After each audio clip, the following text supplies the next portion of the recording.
100 জনের 80 জন মানুষ আমরা এখন আনন্দিত, খালি 20 জন মানুষ বসে আপা ঘাবড়াবেন না।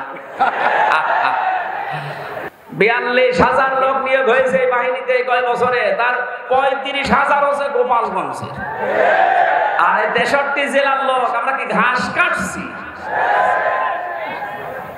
কত বড় বৈষম্য চিন্তা করেন তো। যদি ভাগ ভাগ করে নেওয়া হয় তাও তো এই জেলা থেকে 1000 পড়বে, 800-900 পড়বে, তাও পড়ে না। একজন এই জেলা থেকে হবে না, সব গোপালগঞ্জ। মনে হচ্ছে যত আল্লাহর ওলি সব ওই জায়গায় জন্মেছে। 5 তারিখের পর থেকে আজকে এই 9 তারিখ, এই কয়েকদিনের ভেতরে আপনি দেখেছেন কি অবস্থা। যত যত বড় বড় মহারথী দেখতাম, ওদের চরিত্র দিয়ে এত নিচে নামতে পারে আমার বিশ্বাস ছিল না। বিশেষ করে দরবেশ বলে এত নিচে নামবে, অন্যের বউ ভাগিয়ে উল্টা পাল্টা কাজ চালিয়ে যাচ্ছে। দাড়ি কেটে নম হয়ে গেছে, তাহলে বোঝা যাচ্ছে দাড়ি এটা আসল দাড়ি না, জনগণকে ধোঁকা দিয়ে বোকা বানিয়ে টাকা পয়সা আত্মসাৎ করার দাড়ি এটা। অনেকে বিভিন্ন এরকম মেকি কাজ করে আমি দেখেছি। কুষ্টিয়ানা হালসায় যেন ওই যে 12 সাল 11 সালের দিকে এক দোকানে তেল নিচ্ছে এক লোক, দেখলাম বারবার তেলে মাপে কম দেয়। ঘুরে এসে ওরে বললাম, চাচা আপনি একটা কাজ করলেন কেন? আপনি বারবার তেল মেপে দেন, ওই লোকটা তো বসে নাই, একটু আলা ভোলা। তা আপনি এসে তো টের পান যে কি করলেন। কিছুক্ষণ আগে নামাজ পড়ে আসলেন, টুপি এখন আপনার মাথায় আছে, আর আপনি বারবার ওজনে কম দিচ্ছেন। নামাজ পড়ার এই হাল। পকেট থেকে একটা সাদা টুপি বের করে বলছে, বেশি বলছো, এটা আমার তেল বেচা টুপি আর এটা নামাজ পড়া টুপি। আমার মনে হয় এই দোকানদার যা করেছিল এই 15 বছর পরে দরবেশ ঠিক এইটাই করেছে। প্রশাসনের ভাইরা এরা যে ঝামেলায় আছে এখন তো আমরা দেখতে পাচ্ছি। আমার বাড়ির নিচতলায় এক পুলিশ ভাড়া থাকে। 5 তারিখের পর যে কোথায় গেছে আল্লাহ জানে আর ও জানে। জাতি বর্ণ ধর্ম নির্বিশেষে কোরআন শুনতে যারা এসেছেন, এটা এখন ইবাদত চলছে। এটা কি বলেন তো? ইবাদতে তো একটু কথা বলা যায়। নামাজ একটা ইবাদত না? বলেন না কেন? এই ফ্যান কয়েকটা আছে, গুনে নেওয়া যায়। নামাজের ভেতরে দিকে দিকে তাকানো যায়। নামাজ যেমন ইবাদত মনে করছেন, এখানে 1 ঘন্টা ব্যয় করা এটা পুরাটা ইবাদত। কথা বুঝতেছে? এই ইবাদতটা আমরা অনেকে বুঝি না। এখানে যে ইবাদত চলছে এটা মানেন তো? হ্যাঁ মানেন আপনারা? ইবাদত যেভাবে করা লাগে, কষ্ট হলেও ওইভাবে থাকবেন। দাঁড়িয়ে আছেন থাকেন, বসে আছেন ওখানে বসেন 1 ঘন্টা। আমরা কোরআনে কারিমের আপনি লিখে দিলেন তাফসিরুল কোরআন মাহফিল, তাফসির আকারে কথা বলার চেষ্টা চালাবো ইনশাআল্লাহ।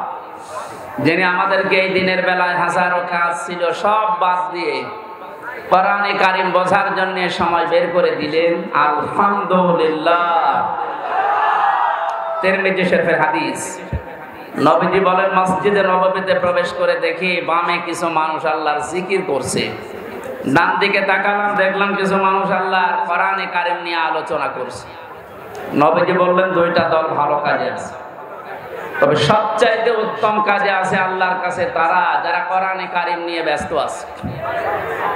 এই মুহূর্তে আমার মালিক আমাকে নির্দেশ দিয়েছেন আমি যেন কোরআনে কারিমের এই জায়গায় শ্রোতা হিসাবে বসে তাদের আলোচনায় লিপ্ত হই। কুষ্টিয়াবাসী আপনি খেয়াল করলেন কি বললাম? মুহাম্মাদুর রাসূলুল্লাহ সাল্লাল্লাহু আলাইহি ওয়াসাল্লাম উনি যদি এখন জীবিত থাকতেন আর এই কুষ্টিয়ার এই জেলার উপর দিয়ে হেঁটে যেতেন, এ বাঁশগ্রাম কলেজ ময়দানে কোরআনের আলোচনায় তিনিও শ্রোতা হয়ে আমাদের সাথে বসে পড়তেন। এটা হামজার কারণে, আবুল হাশেমের কারণে, কিসের কারণে বলেন তো? কোরআনের কারণে। যে জায়গায় নবী বসতেন ওই জায়গায় আমি আপনি এখন বসে আছি। কত দামি জায়গা এটা! আরেকবার বলেন আলহামদুলিল্লাহ। আল্লাহ রাব্বুল আলামিন বলেন, লাইন শাকারতুম লাযিদান্নাকুম ওয়ালাইন কাফারতুম ইন্না আযাবি লাশাদীদ। আমি গতানুগতিক কথা বলি কম, যেটা বলছি বাস্তবের সাথে মিলাবে। সূরা ইব্রাহিমের 7 নম্বর আয়াতের শেষের দিকে আছে, 13 নম্বর পারার 15 নম্বর পৃষ্ঠার 7, 5 আর 5 নম্বর লাইনে আছে। আল্লাহ পাক বলেন, নবী শুকরিয়া যদি আদায় করেন আমি নিয়ামতকে জীবনে বাড়িয়ে দেব, শুধু বাড়িয়ে দেব। এতটুকু কথা আল্লাহ বলে শেষ করে দিতে পারতেন।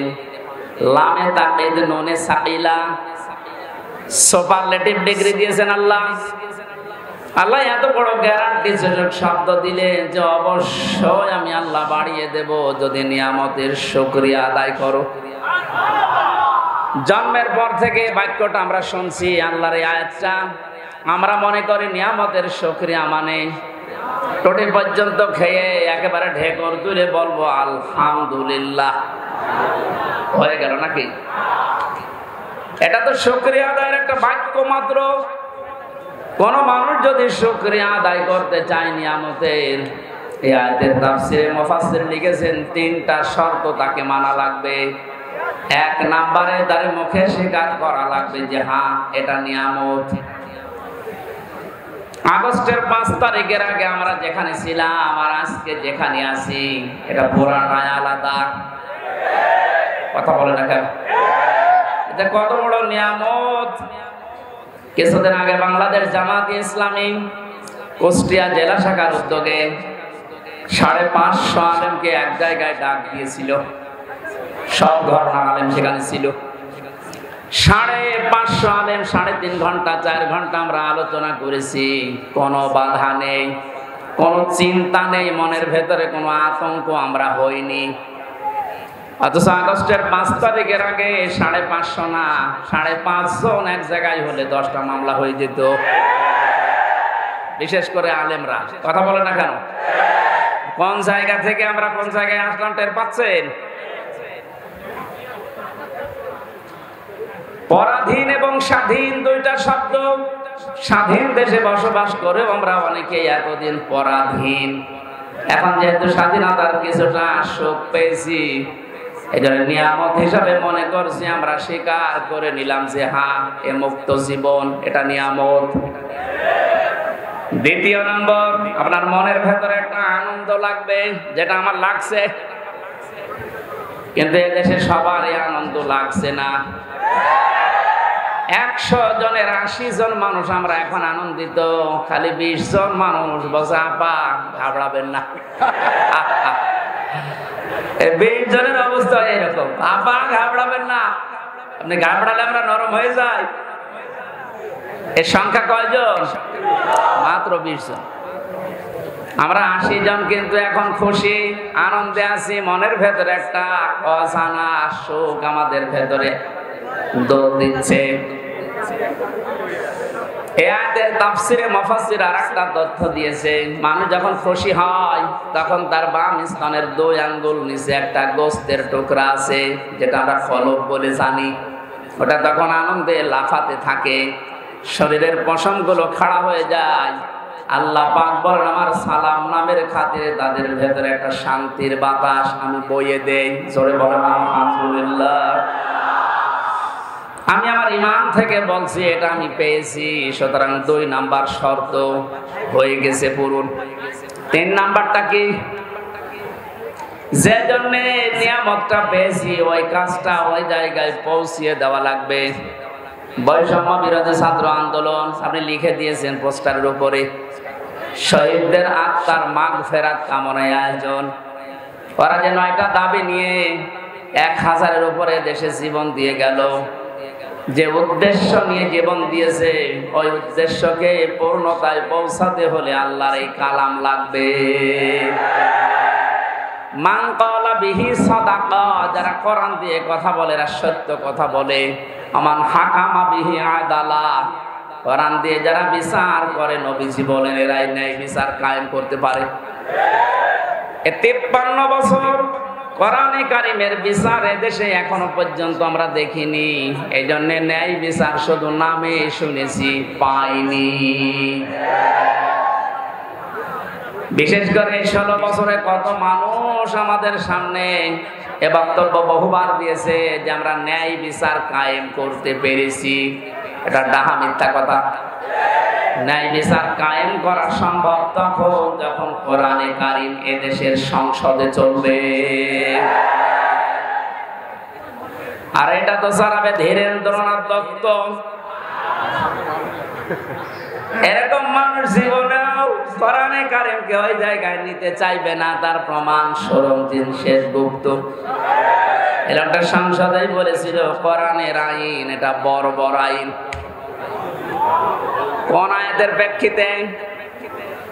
সূরা মায়েদার 38 নম্বর আয়াত যখন সংসদে কে যেন বলেছিল, ওই সময় দেখলাম রিয়েক্ট করেছে, আস-সারিকু ওয়াস-সারিকাতু ফাকতাউ আইদিয়াহুমা জাযাম বিমা কাসাবা নাকালাম মিনাল্লাহ। ইলা আখির আয়াত।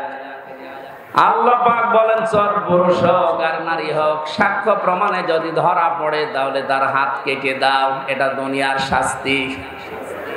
এই লোকটা এই আয়াতকে বর্বর আইন বলেছিল।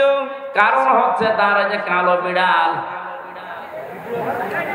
বিড়াল পাওয়ার পরও বলেছিল না, হবে না। প্রমাণ করার জন্য তদন্ত কমিটি গঠন করেন। প্রমাণ হয়েছে, হাতে নাতে ধরা পড়ার পরেও আবার কিসের দুর্নীতি দমন কমিশনের হাতে দেওয়া লাগবে, কিসের তদন্ত কমিটি গঠন করা লাগবে। ও জেনেছিল যে না, এ আইন যদি বাংলার সংসদে একবার কায়েম হয়ে যায়, আমি গুপ্তর হাত থাকবে না। এজন্য গুপ্ত মার্কা যারা, তারা কোনোদিন চাইনি এদেশে কোরআনের এই আইনটা সংসদে যায়। এটাকে বর্বর আইন বলে তারা, যাদের হাত থাকার কথা না। কথা বলেন না কেন? এই জন্য যতদিন পর্যন্ত কোরআনে কারীমের এই নিয়ম নীতিগুলো সংসদে নিয়ে যেতে না পারবেন, ততদিন শুধু ন্যায় বিচার মুখে শুনবেন, বাস্তবে পাবেন না। আমরা চাই কোরআনের আইনগুলো 56,000 বর্গ মাইলের দেশে 100 চালু হোক। আর ন্যায় বিচার কারে বলে, আল্লাহ যেটা গ্যারান্টি দিয়েছে ওটা যেন আমরা দেখতে পাই। কথা বলেন ঠিক কিনা? কুষ্টিয়াবাসী নরম ভাষায় একটা কথা বলছি। 53 বছর তো আমরা অনেকে অনেক কিছু দেখলাম। রাজনীতি মনে না করে বাস্তবতার সাথে একটু মিলান তো। বাবা চালিয়েছিল দেশটা অনেক দিন, আমরা দেখেছি দুর্ভিক্ষ পর্যন্ত এসেছিল। আমি দেখি নাই, মুরব্বীরা দেখেছি। স্বামী চালিয়েছিল, অনেকের চালায়নি। এক কথা বলেন না কেন? চাচা চালিয়েছে 9 বছর, যেভাবেই হোক। ভাবি চালিয়েছিল, আরে 15 বছর তো বউ চালিয়েছে। সবারটাই দেখা শেষ। কাঙ্ক্ষিত মানে শান্তি কারে বলে? দেখা তো দূরের কথা, শুনতেও পেলাম না। এখন শুধু দেখতে বাকি আছে, আল্লাহর এই কোরআন দিয়ে দেশ চললে কেমন দেখা যায়। শুধু ঠিক আর চিল্লানো না, এইটা দিয়ে বাংলাদেশ চলবে, এটা কারা চান দেখি?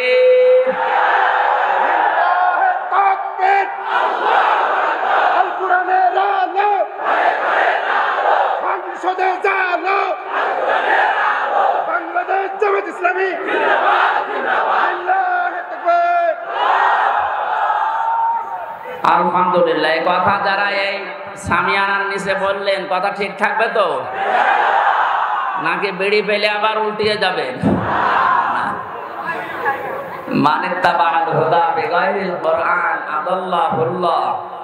তিরমিজি শরীফের হাদিস, নবীজি বলেছেন, কোরআন যদি কাউকে পরিবর্তন করতে না পারে, আর কোরআন বাদ দিয়ে পৃথিবীর কোন জায়গায় যদি কেউ ভালো হওয়ার নিয়ত নিয়েও যায়, আল্লাহ নিজে তাকে দায়িত্ব নিয়ে গোমরা বানিয়ে দেয়।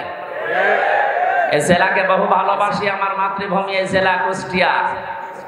খুব ভালো করে শোনেন কুষ্টিয়ার মানুষেরা, কোরআন যেখানে নেই ওখানে গেলে আপনাকে খারাপ বানাবে। হামজা বলেন, আদাল্লাহুল্লাহ, আদাল্লাহ ইউদিল্লু, বাবা ইফআল থেকে এসেছে।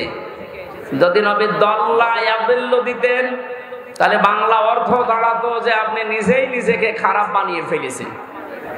বাবি ফার্ম থেকে আসার কারণে শব্দের অর্থ দাঁড়িয়েছে আপনার হয়তো নিয়ত ভালো ছিল, কিন্তু এমন এমন জায়গায় গেছেন যেখানে কোরআন ছিল না। নিয়ম ভালো থাকার পরও কোরআন না থাকার কারণে আল্লাহ নিজে দায়িত্ব নিয়ে আপনাকে আরো খারাপ বানিয়ে দেবে। এর বাস্তব প্রমাণ কুষ্টিয়ার লালনের বাজার। হাজারো মানুষ বিভিন্ন জেলা থেকে আসে, এই জেলা থেকেও যায়, কি খারাপ নিয়তে যায় না। আপনি করে গেলেন লালমনিরহাট, নীলফামারী যারা আছে, বউ ছেলে মেয়ে বেটার বউ সব নিয়ে, কারো নিয়ত খারাপ না। জায়গা পাচ্ছে না, গরিব মানুষ বাসের মাথায় উঠে আসতেছে, কেন? আল্লাহর ওলি এখানে শুয়ে আছে। অথচ বাস্তবতা কি? এখানে কোরআনের নিয়ম নীতি চলে, যত শিরিক সব চলছে। এমনকি আমার যতটুকু বাস্তব দেখা, সারা দেশে কুড়িয়ে আপনি সেই কয়মন গাঁজা না পাবেন, এ মাজারে তার থেকে বেশি গাঁজা পাওয়া যাবে। পুলিশ পাহারা দিয়ে আরো গাঁজা খাওয়ায়, খান। এই হচ্ছে আল্লাহর ওলির অবস্থা। কে বলেন এ কথাটাই? হাদিসটা 100 ভাগ মানেন তো? হেদায়েত দেওয়ার একচ্ছত্র মালিকানা যেহেতু আল্লাহ, আর উনি জানিয়েছেন আদাল্লাহুল্লাহ, আমি নিজে তোকে খারাপ বানাবো। কুষ্টিয়াবাসী আমরা কোরআনের এই চোখ, হাদিসের চোখ লাগিয়ে দেখতে পাচ্ছি। আজকে আপনাকে সতর্ক করার জন্য এসেছি। খুব ভালোভাবে খেয়াল করেন, কোরআন যেখানে নেই ওখানে গেলে আপনি নিজে খারাপ হবেন না, আপনাকে খারাপ বানানো হবে। আর এর কর্তা হবেন কে? বলেন। সুতরাং এটা বিশ্বাস যদি 100 ভাগ করে থাকেন, সিদ্ধান্ত নেওয়া যায় না যে কোরআন যেখানে নেই ওখানে আমি যাব না। বলেন। এ আরো নিচে নামবো? ঠিক আছে, নামলাম। তাহলে আজকে থেকে আর একটা সিদ্ধান্ত নিয়ে কোরআনের মাহফিল থেকে বিদায় নেওয়া লাগবে। এই বাংলাদেশে যত রাজনৈতিক দল আছে, যে দলে কোরআন নেই, কোরআনের কর্মসূচি নেই, ওই দলের প্রতিষ্ঠাতা আমার বাবা হলেও আমি ওখানে নেই। এটা ঠিক রাখবেন কারা? দেখি লিল্লাহে তাকবীর। এই আন্দাজ হাত তুলবেন, দেখেন তো, হাত তোলে নিকে দেখেন তো।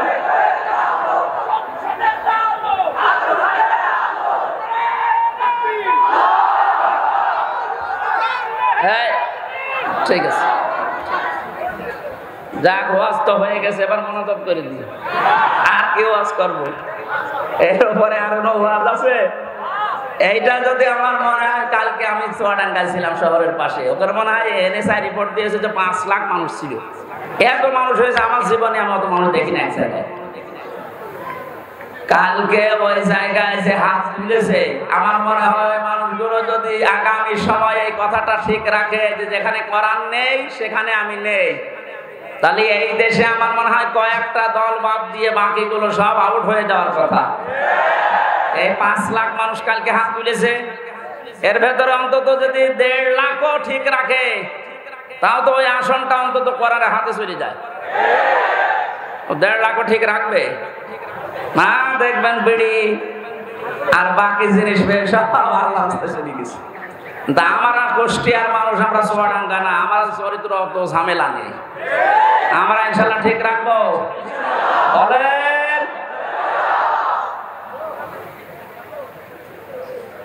যত জেলায় গেছে হাদিসটার ব্যাখ্যা যত জায়গায় করেছি, আমার মনে হয় মানুষগুলো যদি যারা হাত তোলে শুধু এরাও যদি ঠিক রাখতো, বাংলাদেশে সেই 11 সালের পর থেকে যা শুরু হয়েছে আমার আলোচনা, ওই সময় দেশে ইসলাম কায়েম হয়ে যাওয়ার কথা। কোরআন নেই, আমি সেখানে নেই, তাহলে কোন দল টিকবে? আগে দেখবেন যে কোরআনের কর্মসূচি এই দলের ভেতরে আছে কিনা। অনেক দলের ভেতরে আমরা কোরআন দেখতে পাই, কিন্তু কোরআনের আয়াত পড়ে চলে যায় বাইপাস কাটিয়ে অন্যদিকে।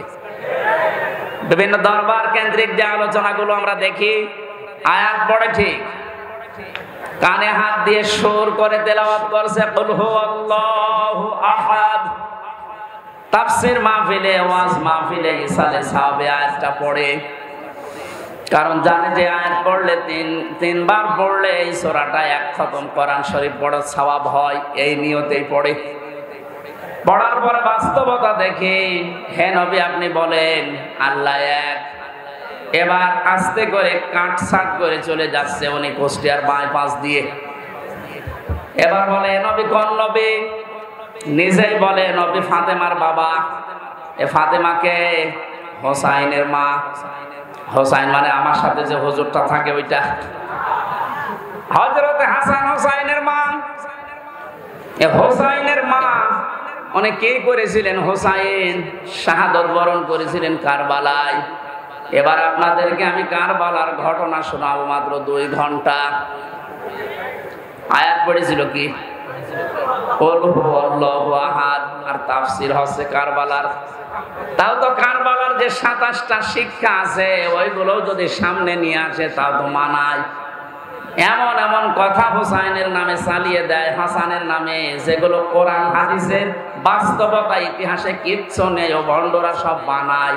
আমরা গ্রাম্য মানুষ বিভিন্ন জায়গায় বসে বসে শুনি আর বলি যে হ্যাঁ ওয়াজ হচ্ছে, এই তো ওয়াজ হচ্ছে। এখানে কোরআনে কারীম কথা বলে ঠিক, কিন্তু কোরআন থেকে যে কথা আল্লাহ জানাতে চেয়েছেন কুল হুয়াল্লাহু আহাদ দিয়ে তার ওয়াহাদানিয়তের কথা, তার একাত্মবাদের কথা, এই কথাগুলোর যদি আহাদুন শব্দের, ইলাহুন শব্দের ব্যাখ্যা আমরা জনগণকে সঠিকভাবে শোনাতে পারতাম, এদেশের মানুষ আমার মনে হয় অনেকে পরিবর্তনের চেষ্টা করত। কালকে 2 জন যারা মুসলমান হয়েছে চুয়াডাঙ্গায়, অশিক্ষিত মানুষ না, 2 জনে শিক্ষিত। ওখানে আমার শব্দের ব্যাখ্যা ছিল ইলাহ শব্দের সাইয়্যিদ আবুল আলা মওদুদী রাহমাতুল্লাহ আলাইহির ওনার একটা লিখিত বইয়ের উপরে কালকে আলোচনা ছিল আমার। উনি ইলাহ শব্দের ব্যাখ্যা যেভাবে করেছিলেন, ওই শব্দের অর্থগুলো বাস্তবের সাথে যখন মিলিয়েছি, বলে একটা হিন্দু, তার কট্টর হিন্দু, খুব যত্ন সহকারে পূজা করে। আমাদের মুসলিমদের ভেতরে প্র্যাকটিসিং মুসলিম যেমন খুব বেশি অ্যাক্টিভ ভাবে যারা ইসলাম মানে, এইরকম লোক একটা। কথা শেষ করার পরে আমি জিজ্ঞাসা করেছিলাম যে কি আপনি মুসলমান হয়ে গেলেন কেন? আপনি যেভাবে বুঝিয়েছেন আমি এতদিন পর্যন্ত ভাবি নাই, কারণ আমরা এইভাবে পড়াশোনা করার সুযোগ পাই নাই। আমাদের যে ধর্ম, ওই ধর্মে আমাদের কিতাবগুলো আমাদের পণ্ডিতরা ছাড়া, ধর্মের গুরু ছাড়া আমাদের পড়তে দেয় না। ইলা শব্দের যে অসারতার ব্যাখ্যা দিয়েছিলেন যে পৃথিবীর বহু ইলা আছে, আন্দাজে ইলা দাবি করে থাকে, ওদের কোনো কর্মক্ষমতা বাস্তবতা কিচ্ছু নেই। শেষ পর্যন্ত আমার বিবেকে নাড়া দিয়েছে, এই সত্যকে সত্য না মেনে মারা গেলে আমি নিজেকে ক্ষমা করতে পারবো না। দেন আপনি আমার ইসলামে দীক্ষিত করে দেন, জোরে বলেন সুবহানাল্লাহ।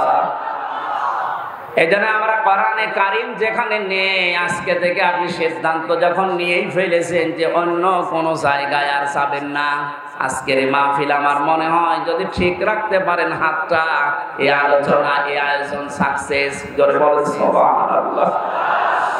দরুদ আর সালাম পাঠ করে আজকের তেলাওয়াত কিন্তু আয়াত, যদিও এটা একটা সম্ভাবনা, বাস্তবতা নিয়ে সামনে আল্লাহ আয়াতটা নাযিল করেছিলেন। সূরা কাসাসের 85, 84, 83, 84 এই আয়াতগুলো। এখানে আল্লাহ রাব্বুল আলামিন কিছু মানুষকে পরকালের যে ঘর আছে, যে বিশাল জীবন আমাদের সামনে পড়ে আছে আমাদের চোখ বন্ধ হওয়ার পর, এখানে মানুষের জন্য আল্লাহ যে ঘর তৈরি করবেন, কাদেরকে কাদেরকে এই ঘরগুলো আল্লাহ দেবেন তার বর্ণনা আল্লাহ দিয়েছেন এই আয়াতে। আমরা যেহেতু শুধু দুনিয়াদার না, আমাদের সামনে আরেকটা জগৎ আছে, এটা আমাদের বিশ্বাসে আছে না নেই?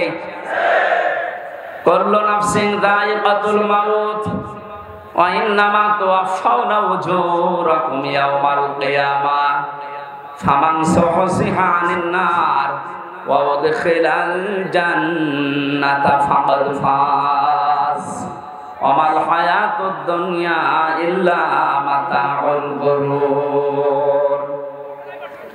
কুষ্টিয়াবাসী সূরা আলে ইমরানের 85 নাম্বার 185 নাম্বার আয়াতটার দিকে তাকান। আল্লাহ পাক বলেন পৃথিবীর যা সৃষ্টি করেছি, জীবন যারে দিয়েছি তারে মরণ দেব, সবাইকে একদিন মারা লাগবে। মারা যাওয়ার পরে দুনিয়ার জীবনে যে যা করেছে তার পারিশ্রমিক উজরত পুরস্কার আমি পরিপূর্ণ করে দেব। আমার তো মনে হয় একজন মানুষ যারা আল্লাহর প্রতি পরকালের প্রতি বিশ্বাস হালকা পাতলা আছে, এই মানুষের জীবনে আয়াতের দ্বারাই পরিবর্তন হয়ে যাওয়া সম্ভব। যে আমি যত কিছুই করি, তাল বাহানা যাই করি, আমার কিন্তু মরা লাগবে, এ বিশ্বাস মানুষের ভেতরে 100 ভাগ তৈরি হলে ওর জীবন পরিচ্ছন্ন হতে আস্তে আস্তে সম্ভব। কারণ সে যা করছে এটা কিন্তু বাদ যাবে না। ফামাই ইয়ামাল মিসকালা দাররাতিন খায়রান ইয়ারা ওয়া মাই ইয়ামাল মিসকালা দাররাতিন শাররান ইয়ারা। কোন মানুষ যদি যাররা পরিমাণও ভালো মন্দ কাজ করে দুনিয়ায়, কিয়ামতের দিন সে পাবে কি পাবে? এর আগে যত তাফসীর আমি দেখেছি, পুরাতন ওই তাফসীর মুফাসসিরে গ্রামে ইয়ারা শব্দের ব্যাখ্যায় দিয়েছেন যে কিয়ামতের দিন আপনাকে দেওয়া হবে, এতটুকু শেষ। আধুনিক তাফসীর যারা বের করছেন, দেওয়া হবে এখানে লেখা নেই। ইয়ারা মানে চোখ দিয়ে দেখা।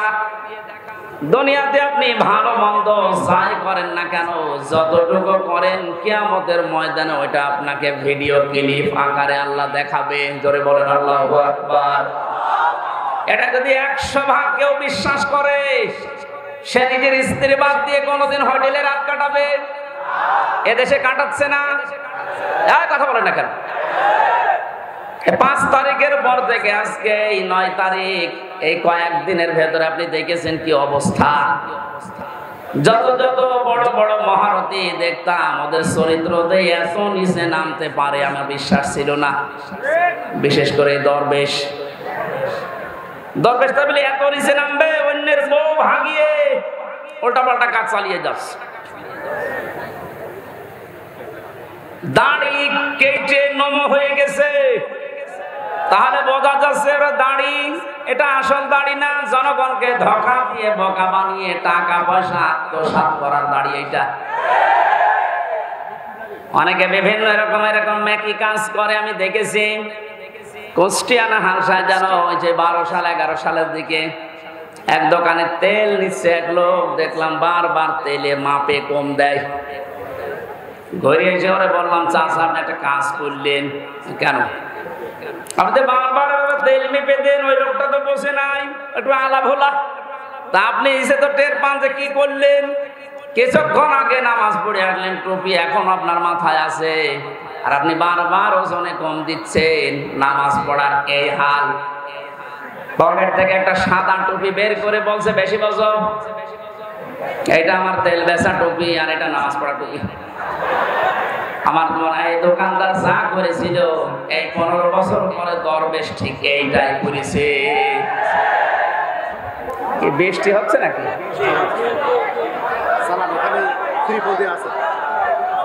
এখানে ত্রিপল দেয়া থাকলে হবে, বাকিগুলো বেচবে। সুবহানাল্লাহ আলহামদুলিল্লাহ লা ইলাহা ইল্লাল্লাহ। এই কিছু মানুষ বাড়ি চলে যান, যারা ভেজে যাচ্ছেন বাড়ি চলে যান। যারা আছে অন্তত পানিতে ভিজবে না তারা থাকেন, বাকিগুলো বাড়ি চলে যান। কালকে ইউটিউব থেকে নামিয়ে নেবেন, যান বাড়ি চলে যান। তো যায় না দেখছেন।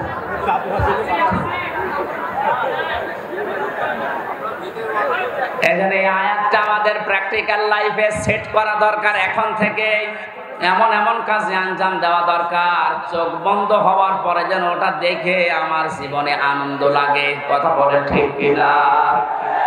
ফামান যুহজিহা আনিন নার ওয়া উদখিলাল জান্নাতা ফাকাদ ফাজ। আল্লাহ তাআলা বলেন, ওই মানুষটার জীবন তো সফল যাকে আল্লাহ জাহান্নামের কাজগুলো থেকে আস্তে আস্তে মাইনাস করে জান্নাতের কাজের দিকে এগিয়ে দেয়। তাহলে আসল সফলতায় আয়াত যেটা বলছেন, আপনি যখন জাহান্নামের কাজগুলো, অন্যায় কাজগুলো আস্তে আস্তে ছেড়ে দিতে পারবেন, জান্নাতে যাওয়ার জন্য যে কাজগুলো দরকার ওই কাজের দিকে আস্তে আস্তে এগিয়ে যেতে পারবেন, আপনি বিশ্বাস করতে পারেন ওই সময় যে আল্লাহ আপনার জীবন সফল করার জন্য নিয়ে যাচ্ছে। আমার হায়াতুদ দুনিয়া ইল্লা মাতাউল গুরুর। পৃথিবীর জমিনটাকে আল্লাহ ধোঁকার সাথে তুলনা দিয়েছেন। এ পৃথিবীর যত মহামহত্ব, যত ভালোবাসা আদরের জিনিস হোক, আল্লাহর ভাষায় সবগুলো ধোঁকা। এজন্য যারা ধোঁকা দিতে পারে বা দিচ্ছে এদের থেকে আমাদেরকে সতর্ক থাকা লাগবে। আল্লাহ আমাকে সহ প্রত্যেককে আজটাকে বাস্তবে সেট করার তৌফিক দিন, বলেন আমিন। কিন্তু বিশাল জগৎ একটা সামনে, ওই জগৎ সম্পর্কে আল্লাহ একটু তুলনা দিয়েছেন। তিলকাদ্দারুল আখিরাতু নাজআলুহা লিল্লাযীনা লা ইউরিদুনা উলুওয়ান ফিল আরদি ওয়ালা ফাসাদা। আখিরাতের যে বিশাল জীবন তাদের সামনে পড়ে আছে, আমি আল্লাহ ওই জীবনে ঘর তৈরি করি তাদের জন্য। নাজআলুহা লিল্লাযীনা লা ইউরিদুনা উলুওয়া, দুনিয়া যারা উলু প্রকাশ করে না। উলু মানে, উলু শব্দের শাব্দিক অর্থ হচ্ছে কি? হনরে, হনুমান হয়ে গেছে, যেটা বাস্তবতায় 16 বছর আমরা দেখেছি। অনেকের পা মাটিতে পড়তো না, কি হনরে, এক কথা বলে না। সুতরাং উলু যারা প্রকাশ করেছিলেন এতদিন তাদের জীবন শেষ, তার দুনিয়াও শেষ, আখিরাতও শেষ। দুনিয়া শেষ হয়ে যাবে, বাস্তব প্রমাণে কয়েকদিনে দেখতে পাচ্ছেন না কত নিচে নামালে আল্লাহ এত অপমান করে মানুষকে। সুতরাং আমরা যারা এখন আছি আজ থেকে শিক্ষা নেব, দুনিয়ার কোন জায়গায় যেন আমরা অহংকার প্রকাশ না করি, সে যে বিষয় হোক, সে বংশের অহংকার, পোশাকের অহংকার, এলেমের অহংকার, রাজনীতির অহংকার, পৃথিবীর জীবনে যত দিক আর বিভাগ আছে কোন জায়গায় যেন আমি অহংকার প্রকাশ না করি। এটা মানা যাবে তো ইনশাআল্লাহ। যারা করেছিল তাদের সব আল্লাহ শেষ করে দিয়েছে, আখিরাতের ঘর তাদের জন্য নেই। সামনে যদি এরকম কেউ আসে তারা যেন এটা থেকে শিক্ষা নেয়। জমিনে যারা অহংকার করে, উলু করে, মানুষগুলোকে আল্লাহ আখিরাতের ঘর থেকে বঞ্চিত করে দেয়, বলেন নাউযুবিল্লাহ। যারা করেছিল তাদের থেকে যদি আপনি এখান থেকে শিক্ষা নিতে না পারেন, আপনাকেও শয়তান কিন্তু পেঁচিয়ে ধরবে, জড়িয়ে ধরবে, অ্যাক্টিভ ভাবে আবার নিয়ে আসার চেষ্টা চালাবে। আমাদের উচিত হচ্ছে আমরা দুনিয়াতে যাই কয়েকদিন আছি, আমরা উলু প্রকাশ করব না ইনশাআল্লাহ। ওয়ালা ফাসাদা, আল্লাহ বলেন 2 নম্বরে মানুষগুলো দুনিয়ার জীবনে বিশৃঙ্খলা সৃষ্টির চেষ্টা চালাবে না। এই আয়াতটা বাস্তবে আজ মিলালাম। আগস্টের 5 তারিখ থেকে আজকের এই সেপ্টেম্বরের 9 তারিখ পর্যন্ত প্রায় 11টা বিশৃঙ্খলা তৈরির জন্য অনেকেই চেষ্টা চালিয়েছে, এখনো চলছে। যারা এগুলো করেছিলেন আপনারা থামবেন, আর কেউ যদি চেষ্টা চালান সামনে, আপনি ওখানে এখনই থামেন। দুনিয়া তো জীবন শেষ করে ফেললেন, আখিরাতের ঘর আপনি হারিয়ে ফেললেন। আপনার জন্য আমাদের আফসোস হয়। আমি সেদিন সেলাইদা বাজার মাস না কোন জায়গায় যেন বলেছিলাম, অনেকে বলছে হুজুর ওদের মাফ করে দেন না। মাফ নাই, আমি করে দিলাম। কিন্তু আল্লাহ রাব্বুল আলামিনের কোরআনে কারীম জানিয়েছে যারা জুলুম করেছেন পৃথিবীতে মানুষের উপরে, তারা কিন্তু হামজার মামলার আসামি না, তারা আল্লাহর মামলার আসামি। সূরা শুরার 42 নম্বর আয়াত প্রথম অংশ, 25 নম্বর পারার 6 নম্বর পৃষ্ঠার 12-13 নম্বর লাইনে আছে, ইন্নামাস সাবিলু আলাল্লাযিনা ইয়াজলিমুনান নাস। অবশ্যই যারা মানুষ হয়ে মানুষের উপরে জুলুম করছে, করবে, এটা মোজারে, বর্তমান, ভবিষ্যৎ, প্রেজেন্ট, ফিউচার। এখন যারা জুলুম করছেন, 5 তারিখের পর থেকে জালেম বিদায় হওয়ার পরেও আমরা দেখলাম অনেকেই আবেগে বা নির্যাতনের শিকার হয়েছিলেন, এই কন্ট্রোল না করতে পেরে জুলুমের খাতায় নাম লিখিয়েছেন। এটা আপনি ঠিক করেননি, থামেন। ওরা জালেম হয়ে দুনিয়া আখিরাত সব নষ্ট করে ফেললো। আপনিও যদি ওদের পথ অবলম্বন করে নিজের দুনিয়া আখিরাত ধ্বংস করে ফেলেন, ওদের ভেতরে আমাদের ভেতরে পার্থক্য থাকলো কি বলেন? আমাদের উচিত হবে আমরা যেন কোনো মানুষের উপরে জুলুম না করি, কারণ জুলুম যে করে এটা এত ঘৃণিত শব্দ। আল্লাহ বলেন আমি নিজে তার নামে মামলা দায়ের করব। ব্যারিস্টার আরমান এবং আমান আজমি ভাই সহ যত মানুষ এখন আস্তে আস্তে জুলুমের শিকার থেকে বের হচ্ছে, এদের যে বর্ণনাগুলো, এই বর্ণনার সঙ্গে বোঝা যাচ্ছে তাদের উপরে জুলুম হয়নি। আস্তে বলে, যারা এই জুলুমের সাথে জড়িত এখনো পর্যন্ত যদি এই সঠিকটা জানার পরেও, স্পষ্ট দেখার পরেও কেউ জালেমের সাফাই গায়, জালেমের পক্ষে অবলম্বন করে, জালেমকে ভালোবাসে, সাহায্য করে, সহযোগিতা করে, জালেমকে আবার চেষ্টা চালায় প্রতিষ্ঠিত করার, তিরমিজি শরীফের হাদিস অনুযায়ী নবীজি বলেন সে আমার উম্মত থেকে বের হয়ে যায়। এই জন্য আমরা যেন এরকম কিছু না করি যেন নবীর উম্মতি আমি থাকতে পারি না, দুনিয়া আমার শেষ, আখিরাতও যেন ধ্বংস হয়ে না যায়। এই আয়াত থেকে আমার যে বিশ্বাস, বাংলাদেশে 1628 জন মানুষ মেন দায়িত্বে ছিল যারা সরাসরি জুলুমের সাথে জড়িত। কথা বলে না? একেবারে উপর থেকে শুরু করে আমার ইউনিয়নের চেয়ারম্যান, আমার ইউনিয়ন বলা ঠিক হবে না, অন্য ইউনিয়ন বলি, কারণ এটা রেকর্ড হচ্ছে, সমস্যা হবে। 1628 জন মানুষ মেন দায়িত্বে ছিলেন। আপনারা একটাও জুলুম থেকে মুক্ত না, প্রত্যেকেই জালেম। এদেশের মানুষ যদি আপনাকে কিছু নাও বলে, আপনি আল্লাহর মামলার আসামি, এক কথা বলেন না কেন? দুনিয়া তো শেষ করে ফেলেছেন, পরকালে আল্লাহ নিজে মামলা দেবে আপনার নামে। আপনাকে কোনোদিন চিন্তা আনতে পারেন যে আল্লাহর মামলার যে লোকটা আসামি তার পক্ষ আমি অবলম্বন করি কি করে?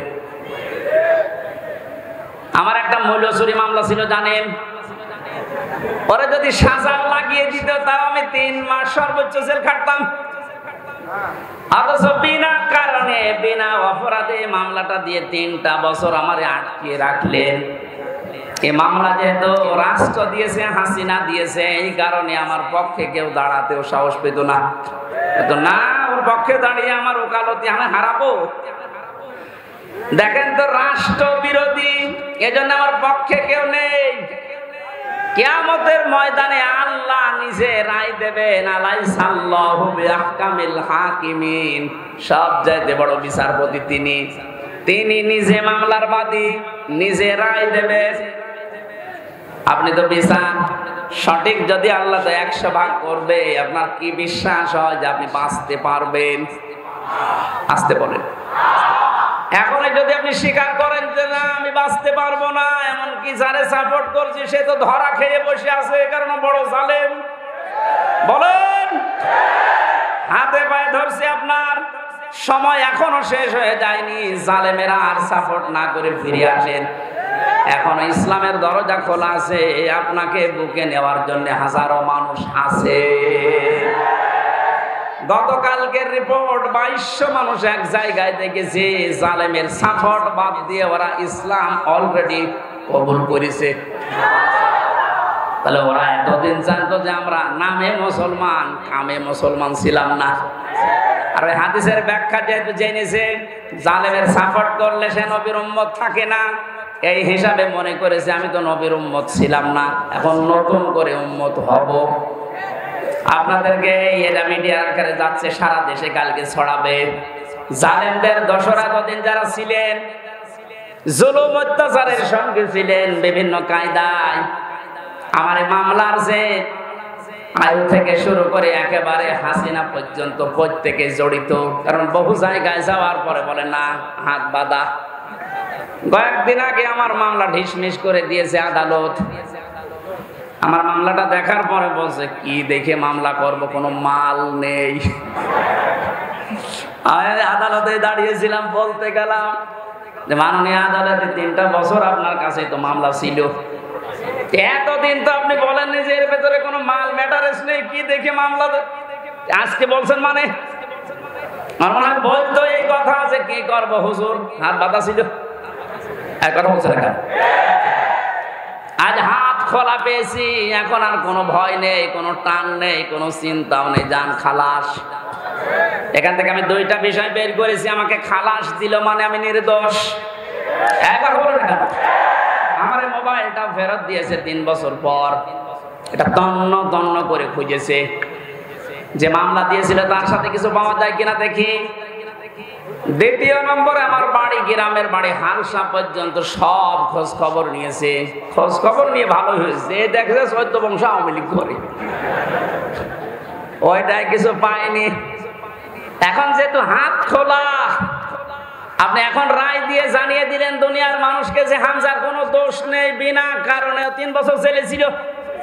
তাহলে এখন আমার বিচারটা নেন। আমাকে 3টা বছর বিনা কারণে যারা কষ্ট দিলেন জেলের ভেতরে, যারা এর সাথে জড়িত একবার উপর থেকে মামলার আয় পর্যন্ত, প্রত্যেকে আমি 3 বছর জেলে দেখতে চাই। তাও জেল মানে জেলা শহরের জেল না, হাই সিকিউরিটি জেল, যেটা কাশিমপুর কারাগারে ফাঁসির কন্ডেম সেলের ভেতরে রেখে দেয়। আমি আপনাদের ওখানে রাখতে চাই 3 বছর। আমি বেশি দিন চাচ্ছি না, 3 বছর থেকে দেখেন। দ্বিতীয় নম্বরে আর একটা শিক্ষা বলি দেশের জন্য, এতদিন পর্যন্ত যারা মিথ্যা মামলা দিয়েছেন, সামনেও যারা দেওয়ার মতো অনেকে চিন্তা ভাবনা করছেন, এদেশে কোনো মামলা দেওয়ার পরে যদি দেখা যায় যে 2 বছর, 3 বছর, 5 বছর, 10 বছর পরে বেকসুর খালাস, তার মানে তার কোনো দোষ পায়নি আদালত।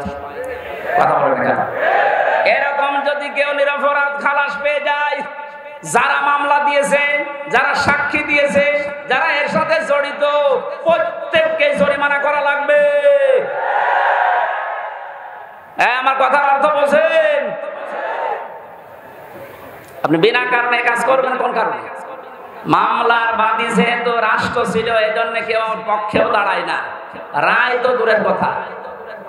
আল্লাহ নিজে মামলার বাদী, নিজে রায় দেবেন, নিজে বিচারপতি। বলেন এবার আপনার অবস্থা কি হবে? আর আমি জেনে শুনে আপনার মতো এত বড় জালেমের পক্ষে যাব? আমার বিবেকের উপর কি কুকুরে প্রসাব করিস? আশা করছে আপনি ফিরে আসবেন। জীবনে যতদিন বেঁচে আছেন কোন জালেমের পক্ষে থাকবেন না, এটা মানবেন তো? দুনিয়ায় যারা অহংকার করে, ক্ষমতার অহংকার হোক, সম্পদের অহংকার হোক, যে কোনো জিনিসের, তাদের জন্য জান্নাতে আল্লাহ ঘর বানাবে না, ওদের আখিরাতের ঘর শেষ। ফাসাদা, যারা বিশৃঙ্খলা তৈরি করার জন্য এখনো বিভিন্ন ইস্যু তৈরি করছেন সামনে, বাস্তবে আমরা যেটা দেখতে পাচ্ছি, সংখ্যালঘু দিয়ে ওরা চেষ্টা চালিয়েছিল, পারে না, হালে পানি নেয়নি। কারণ বাংলাদেশ জামাত ইসলামীর শ্রদ্ধাভাজন আমির ডাক্তার শফিকুর রহমান ঘোষণা দিয়ে দিয়েছে, এদেশে সংখ্যালঘু সংখ্যাগুরু বলে কিছু নেই। বলেন 96% মুসলমান আমরা, তাতে কি হয়েছে? আমির হামজা আমার কাছে যেমন, ওই ননী গোপালও আমার কাছে ওই রকম, কোন পার্থক্য নাই দুইজনের। সুতরাং এই কু তৈরি করে ওরা যখন পারে না, তখন চালিয়েছিল প্রধান বিচারপতিকে দিয়ে একটা তোড়জোড় তৈরি করে এ দেশকে অস্থিতিশীল করার জন্য, কিন্তু পারে না। এরপরে লাগিয়েছে আনসার। কিসের আনসার? পুলিশ ছাড়া যদি 1 মাস 5 দিন চলতে পারে দেশ, আনসার ছাড়া চলবে একা।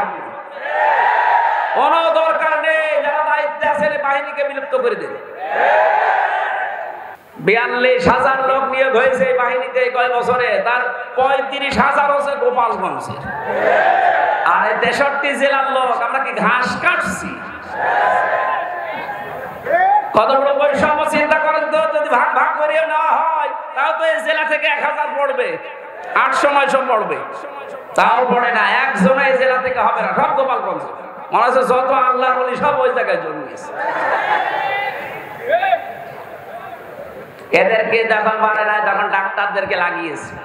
ডাক্তাররাও বলছে না, আমাদের দরকার নেই, আমাদের যা আছে ভালো আছে। এরপরে লাগিয়েছে, এখন সামনে শুনছি এই গার্মেন্টস কর্মীদের লাগাবে। আমার মনে হয় ওদের যা চরিত্র, এই 16 বছরে আমি দেখেছি, ওরা কিছুদিন পর গোয়ালন্দ ঘাটের এই মহিলাদের লাগাবে। সতর্ক আমরা আছি, ঘুমিয়ে নেই। আমিরা জামাত সেদিন কুষ্টিয়ায় এসে বলে না যে আমরা কিন্তু সতর্ক আছি, ঘুমিয়ে পড়ি না। যত বিশৃঙ্খলা, যত অরাজকতা তৈরি করবেন, দেশের জনগণ সব রুখে দেওয়ার জন্য প্রস্তুত আছে ইনশাআল্লাহ। যেন ষড়যন্ত্র থামান। দুনিয়া তো ধ্বংস করে ফেলেছেনি, তিলকা দারুল আখিরাত, আখিরাতের ঘরটা নষ্ট করেন না। ওয়ালা ফাসাদা, দুনিয়া যারা বিশৃঙ্খলা তৈরি করার চেষ্টা করে, দেশটা তো ঠিক আস্তে আস্তে দাঁড়িয়ে যাচ্ছে, সময় দেন না কেন? আপনি নিজেকেও ধ্বংস করছেন, দেশটা ধ্বংসের ভেতরে ফেলার জন্য আপনি বিশৃঙ্খলা তৈরি করার চেষ্টা চালাচ্ছেন। আল্লাহ আপনাকে যেন বাঁচায়। না, হেদায়েত দেওয়ার মালিক আল্লাহ। আমরা দোয়া করতে পারি, দোয়া করছি, চেষ্টা চালাচ্ছি, আপনি যেন ফিরে আসেন। কারণ বহু জালেম অলরেডি ফিরে এসেছে, জালেমের দর্শকরা এখন আস্তে আস্তে ফিরে আসার চিন্তা দেখছি নিচ্ছে।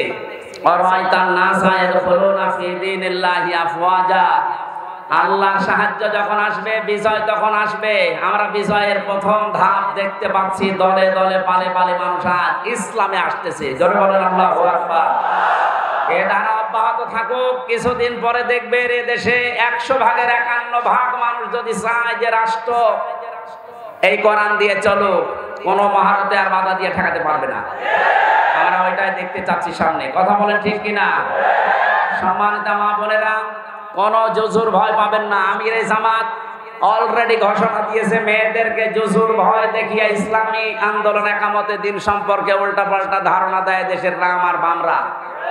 কি করেছে আপনার পক্ষে 13টা সংগঠন? নারী পক্ষ, নারী স্বাধীনতা আন্দোলন, নারী বিপ্লব পরিষদ, নারী মুক্তি পরিষদ, কত নাম দেখেন তো।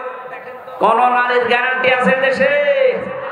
ইসলামের হাতে দিয়ে দেখেন, আপনি গ্যারান্টি পাবেন ইনশাআল্লাহ। বলেন ইনশাআল্লাহ।